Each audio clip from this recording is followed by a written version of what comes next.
Welcome back to the final aviation news recap of the week. Today there's coverage on Starlux, who are eyeing a new US destination. All Nippon Airways have announced route changes. Norwegian, who are looking at purchasing an airline, are now encountering substantial roadblocks. And lastly, there's developments on Emirates.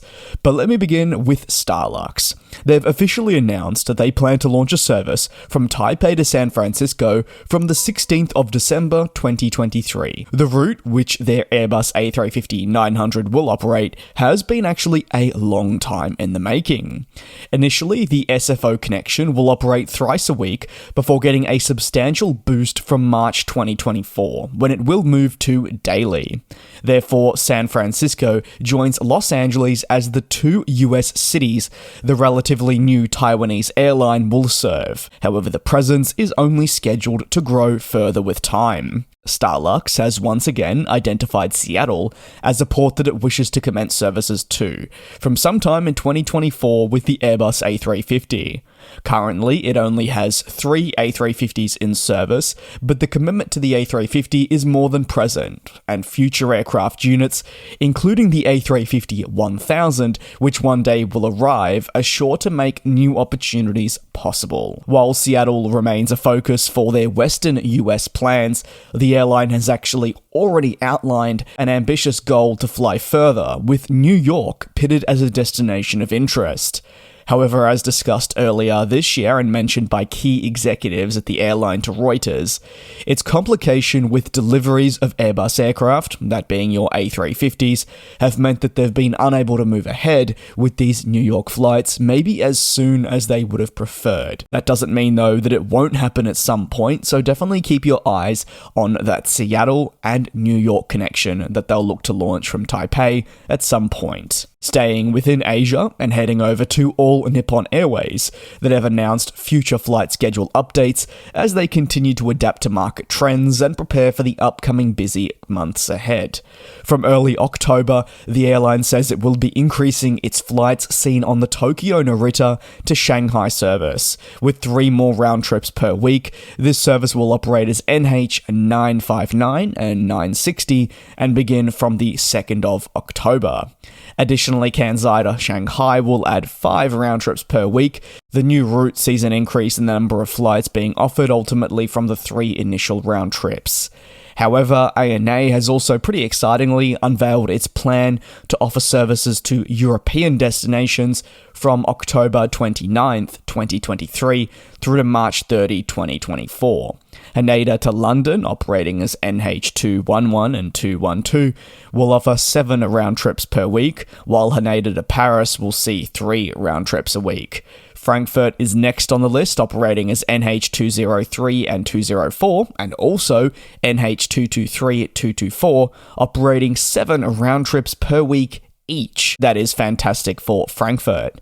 Munich will see adjustments in the NH217 service from Haneda, with 4 weekly flights now jetting off on Mondays, Wednesdays, Fridays, and Saturdays. This is part of a schedule adjustment that has been revealed. Lastly, Tokyo-Narita features once more, with service through to Brussels. There'll be 2 round trips per week, and this will operate as NH231 and 232. These changes will be, as mentioned, in effect from October 29th through to March of 2024, and are set to be an integral part of just some of their Asian and European network. Now onwards to Emirates, who, like I always seem to say, just can't keep themselves out of headlines. They are a substantial global airline that is a reality, and therefore they're consistently announcing updates to their network, changes, and so much more. Emirates has though announced in the recent week plans to resume flights towards Nigeria from Dubai. A decision to resume flights following a visa ban lifted on Nigerian customers comes following a meeting between the President of Nigeria and the UAE in Abu Dhabi, where essential discussions occurred to try and navigate the issues that had been present. Nigeria, if you were unaware, has experienced a pretty challenging period that last year saw the United Arab Emirates, which is home to Dubai and therefore the airline Emirates, suspend visa issuance to Nigerians. As a result, the Dubai-based carrier also suspended its services to Nigeria, and since then, they've been off the map. The president of Nigeria in recent months has continued to indicate his attempts to try and resolve the situation with the UAE and get flights to resume in what would be a pretty vital connection for the pair.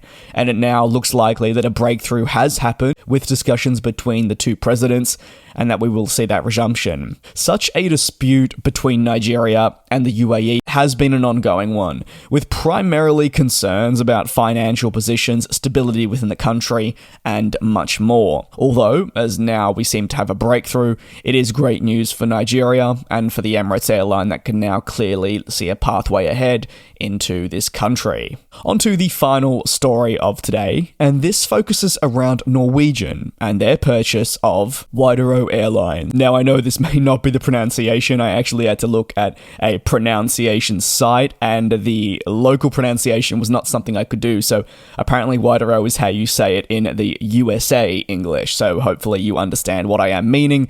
But Norwegian announced some time ago that it would look to acquire this company as part of a further consolidation in the Norwegian market.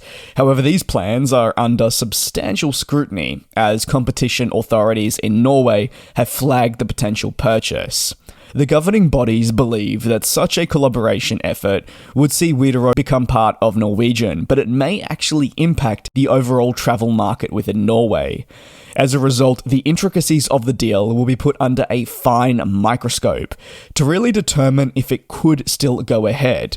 That is because if after thorough reviews and discussions, the watchdog still believes that this would have negative ramifications on the general public, well then they have the authority to actually block the transaction from going through. Such deliberation, while obviously frustrating for the companies at hand that are looking to tie up a deal, isn't something that's uncommon within the industry.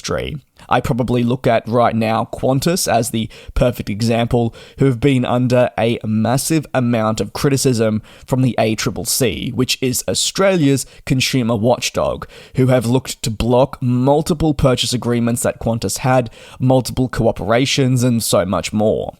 Usually, though, just think of carriers that are looking to merge, expand, or extend their partnerships. They'll always see regulators closely inspect the deal. This is also ongoing with Asiana Airlines and Korean's merger. Spirit will deal with this with their JetBlue tie-up and such.